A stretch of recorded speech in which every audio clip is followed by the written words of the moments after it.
Hello बच्चों, मेरे प्यारे दोस्तों, नमस्कार। एक बार पुनः मुकेश सर केमिस्ट्री चैनल में आपका बहुत बहुत हार्दिक स्वागत है। आज क्लास 11th का केमिस्ट्री पढ़ने वाले हैं। आज क्वेश्चन बहुत ही इम्पोर्टेंट है। क्वेश्चन है प्रेरिक प्रभाव, यानी प्रेरिक प्रभाव क्या है? Inductive effect. तो प्रेरिक प्रभाव से मतलब ये है कि प्रेरणा। जैसे मैं उदाहरण दूं कि आपके अगर मोहल्ले में कोई बच्चा अच्छा से पढ़ाई कर रहा है और उसका जॉब में लग गया, ठीक ना, तो उससे आप प्रभावित हो जाएंगे, प्रेरित हो जाएंगे और आप भी पढ़ने लगेंगे, ठीक ना। तो जो बच्चा के पड़ोसी रहता है तो वो अधिक उससे प्रेरित होगा, ठीक ना। लेकिन उससे जैसे थोड़ा दूर जाएंगे तो वो बच्चा, थोड़ी दूरी वाला बच्चा, थोड़ी उसका प्रेरित प्रभाव क्या है, पड़ोसी से थोड़ी कम होगा। पड़ोसी को और अच्छा से लगेगा कि मेरा पड़ोसी हो गया, उसके प्रेरणा से वो और पढ़ेगा, ठीक ना। लेकिन अगर दूसरे गांव की फिर कहा जाए तो उसका प्रभाव कम हो जाएगा, क्योंकि बहुत सारे मिलने लगेंगे पढ़ने वाले, ठीक ना। तो जो बगल वाला है उसका प्रेरित प्रभाव अधिक होगा, मतलब अधिक प्रभावित होगा उस बच्चे के पढ़ने से, नौकरी लगने से, ठीक ना। फिर मोहल्ले में, फिर गांव में, ठीक, फिर दूसरे गांव क्षेत्र में, तो ये क्या है, उसका प्रभाव फिर उधर घटने लगता है, क्योंकि कई पढ़ने वाले हो जाते हैं। तो प्रेरिक प्रभाव माने प्रेरणा, तो वही इसमें होता है।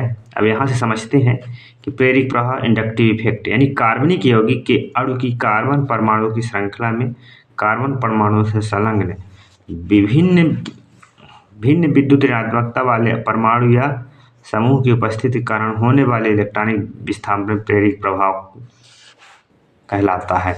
कहने का मतलब ये है कि जैसे एक 4 कार्बन है, इसमें अगर क्लोरीन जोड़ दिया जाए इस कार्बन में, तो क्लोरीन क्या है, अधिक ऋण विद्युतीय है।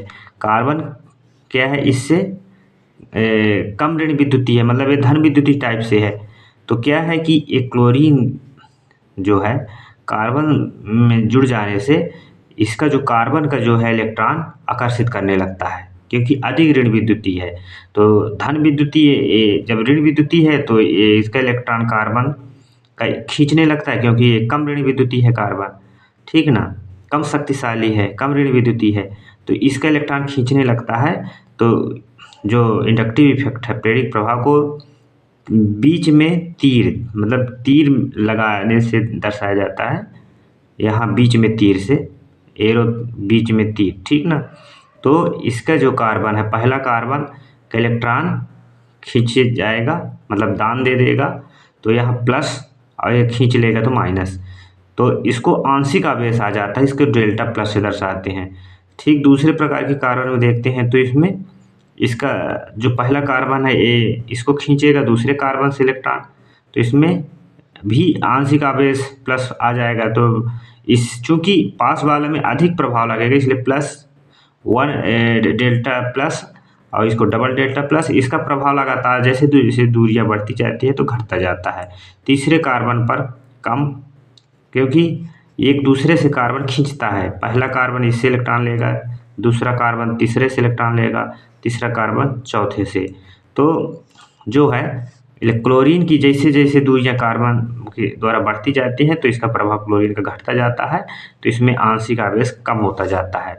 तो इसको अधिक आवेश लगेगा, अधिक प्रेरिक प्रभाव पड़ेगा, पहला कार्बन तो डेल्टा प्लस, फिर कम तो डबल डेल्टा प्लस, फिर और कम तो ट्रिपल डेल्टा प्लस, और कम तो 4 डेल्टा प्लस। इसका प्रभाव माना जाता है कि 3-4 कार्बन के बाद प्रभाव नगण्य हो जाता है, मतलब कम हो जाता है। तो वही है, इसमें यही लिखा गया है।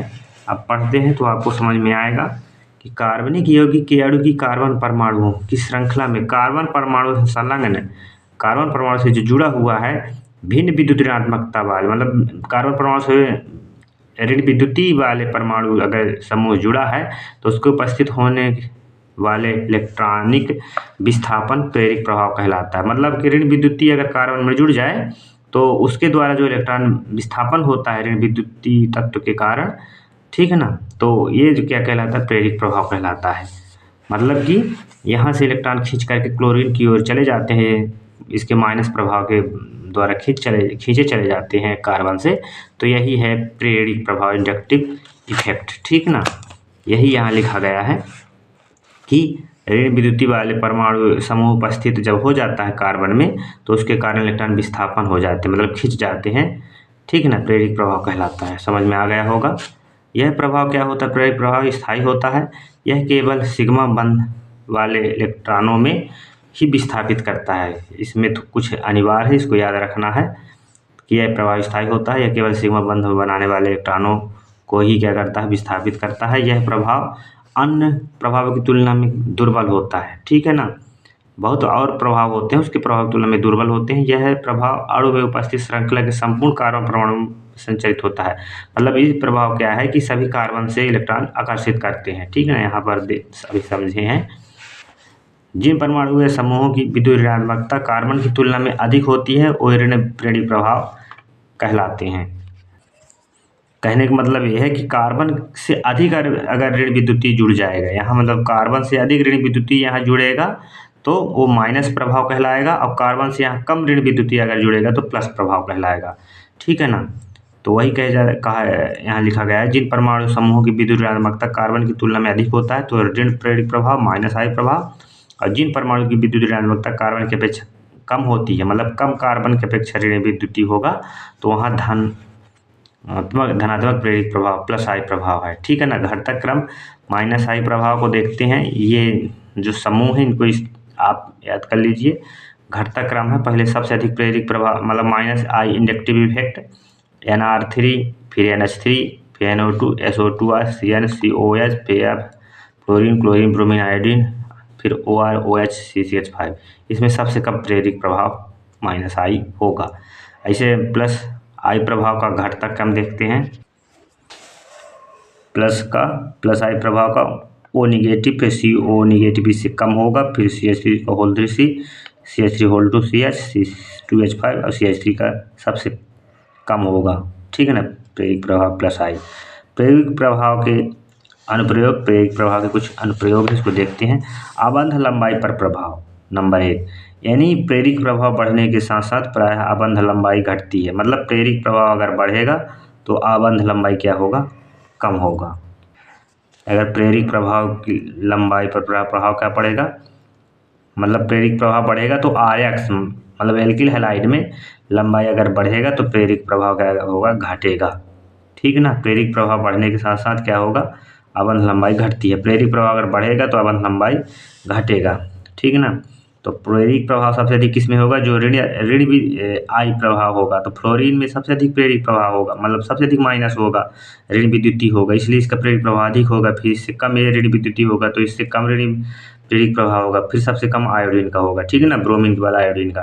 तो जिसका सबसे अधिक प्रेरित प्रभाव होगा उसका सबसे कम क्या होगा? बंध लंबाई होगा। जैसे इसका सबसे अधिक प्रेरित प्रभाव फ्लोरीन का CH3 से जुड़ा है तो इसे अधिक इलेक्ट्रॉन खींचेगा, तो जब अधिक खींचेगा तो पास में आ जाएंगे बंध है, तो इसका 1.38 एंगस्ट्रॉम और इसका 1.78 एंगस्ट्रॉम, और इसमें CH3Br में 1.98 एंगस्ट्रॉम और CH3I में मेथिल आयोडाइड में 2.14 एंगस्ट्रॉम। तो इस प्रकार इसका क्या है, इसमें कम इलेक्ट्रॉन आयोडीन खींच पाएगा इस कार्बन मेथिल समूह से, तो यहाँ बंध लंबाई अधिक रहेगी। ठीक है ना, तो मतलब यहीं से समझ लेते हैं कि प्रेरित प्रभाव बढ़ने से बंध लंबाई क्या होती है? घटती है। दूसरा है द्विध्रुव आघूर्ण की उत्पत्ति। इसका एप्लीकेशन है दूसरा, द्विध्रुव आघूर्ण की उत्पत्ति। मतलब प्रेरित प्रभाव बढ़ने के साथ द्विध्रुव आघूर्ण बढ़ता है, मतलब प्रेरित प्रभाव अधिक होगा तो ध्रुवण क्षमता मतलब प्लस माइनस का प्रभाव अधिक होगा। ठीक ना, कहने का मतलब। तीसरा है कार्बोक्सिलिक अम्ल की अपेक्षिक प्रबलता। मतलब आई प्रभाव के बढ़ने से मतलब प्लस इंडक्टिव इफेक्ट, आई मतलब इंडक्टिव इफेक्ट प्लस आई प्रभाव बढ़ने से अम्लों की प्रबलता में कमी होगी। अगर प्लस आई प्रभाव होगा तो अम्लों में कमी होगी, माइनस आई प्रभाव होगा बढ़ेगा तो अम्लों की प्रबलता में वृद्धि होगी। ठीक है ना, जैसे इस कार्बन में क्लोरीन जुड़ा है, माइनस आई प्रभाव सबसे अधिक है, इसमें H जुड़ा है, इसमें CH3, तो इसमें माइनस आई प्रभाव जुड़ा है, मतलब माइनस क्लोरीन जुड़ा है, तो इस कार्बन से इलेक्ट्रॉन खींच लेगा, इसलिए इसकी प्रबलता क्या होगी? अधिक होगी। अभी वहाँ पर बताया गया ना कि एक जगह आया कि जिसका माइनस आई प्रभाव अधिक होगा वो अधिक प्रबल होगा, तो इसका सबसे अधिक है इस तीनों में माइनस प्रभाव, तो प्रबल अम्ल होगा। फिर ए होगा फार्मिक HCOOH, ये फार्मिक अम्ल है।